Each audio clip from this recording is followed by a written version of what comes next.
வணக்கம்.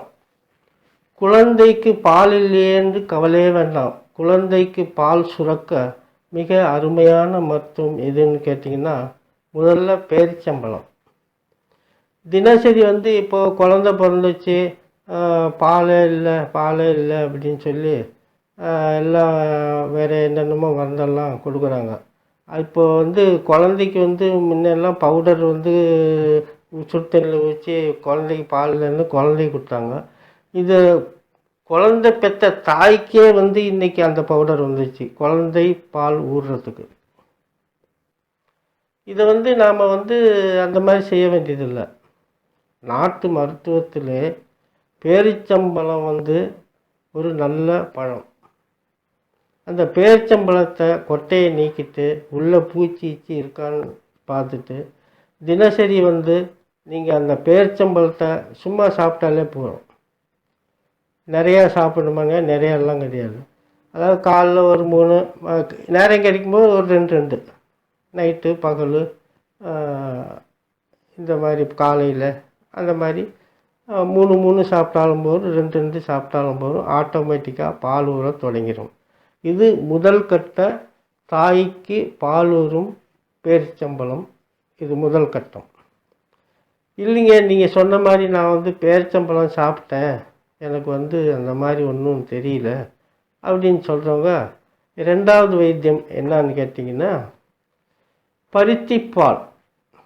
அதாவது மாடு கண்ணுக்கு வர போகுதுன்னா அந்த காலத்தில் பருத்தி கொட்டையை ஊற வச்சு அரைச்சி அதைத்தான் பசுமாட்டு கொடுப்பாங்க. ஏன்னு சொன்னால் கண்ணு போட்ட உடனே நிறைய பால் கறக்கும் அப்படின்னு சொல்லி. இப்போது தாய்ப்பாலும் பசும்பாலும் ஒன்று அப்படின்னு சொல்லி தான் இப்போது நம்ம நாட்டு மருத்துவமும் எல்லாமே சொல்லுது. அதனால் அந்த காலத்தில் என்ன செய்வான்னு கேட்டிங்கன்னா, வளைகாப்பு முடிஞ்ச உடனே இந்த பருத்தி சாதம்னு ஒன்று சொல்லி செய்து தருவாங்க இந்த கர்ப்பிணி பெண்ணுக்கு. அது எல்லார் வீட்டிலேருந்து வரும். அந்த மாதிரி நீங்கள் என்ன பண்ணுங்க, ஒருவேளை கர்ப்பமாகி வளைகாப்பு போட்டாச்சின்னு வைங்க, தாய்ப்பால் பஞ்சம் இல்லாமலே வரணும் அப்படின்னு சொன்னால் இந்த மாதிரி பருத்திப்பால். அதாவது பருத்திப்பால் எப்படின்னு கேட்டிங்கன்னா, அந்த பெண்ணுக்கு மாத்திரம், கர்ப்பமான பெண்ணுக்கு மாத்திரம் வேணும்னு சொன்னால் ஒரு புடி பருத்தி கொட்டை. அது எல்லா கடையிலையும் கிடைக்கும், மாட்டு தீவன கடையில் அது கிடைக்கும்.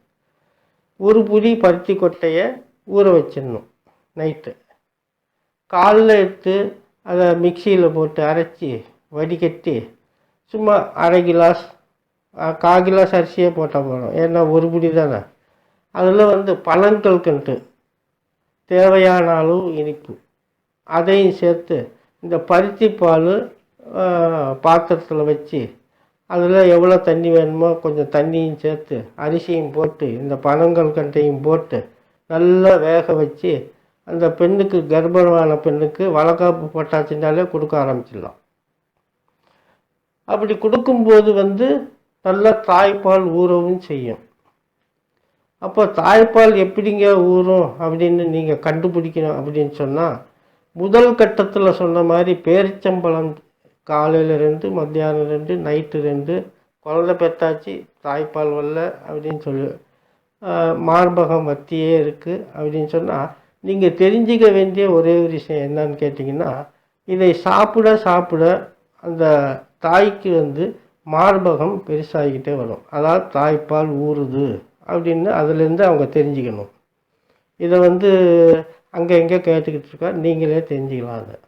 அதில் சரி வரலன்னா தான் இந்த பருத்தி கொட்டை பாலாகவும் சாப்பிட்லாம். ஒரு வேளை சாதம் பிடிக்கல அப்படின்னு சொன்னால் ஒரு புடி இந்த பருத்தி கொட்டையை நைட்டு ஊற வச்சு காலையில் அதை ஜூஸ் ஆக்கி அதை அடுப்பில் வச்சு காய்ச்சி அதில் கொஞ்சம் பனங்கல்கண்டு சேர்த்து குடிக்கிற போது கண்டிப்பாக உங்களுக்கு தாய்ப்பால் ஊறும்னு சொல்லி, தயவுசெய்து இதை செய்து பாருங்கள். தொடர்ந்து தாய்க்கு பாலுக்கு பஞ்சமே இல்லாமல் உங்கள் குழந்தையும் ஆரோக்கியமாக இருக்கும், நீங்களும் ஆரோக்கியமாக இருப்பீங்கன்னு சொல்லி, இந்த வீடியோ உங்களுக்கு பிடிச்சிருந்தா அடுத்தவங்களோட பகிர்ந்துக்கிட்டு இந்த வீடியோவுக்கு கீழே இருக்கிற சிகப்பு பட்டனை அமுக்குங்க.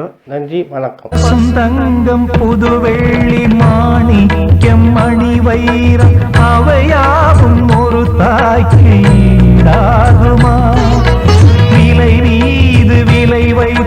கேட்டாலும் கொடுத்தாலும் கடை